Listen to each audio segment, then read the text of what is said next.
پختانه پکې پراته په اتفاق دي پښتانه پکې پراته په اتفاق دي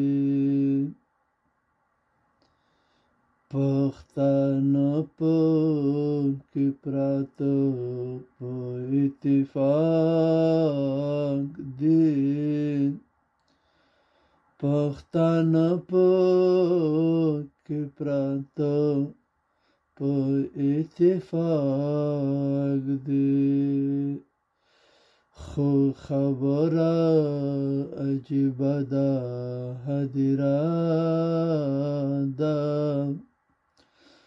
خو خبره عجیبه ده هدیره ده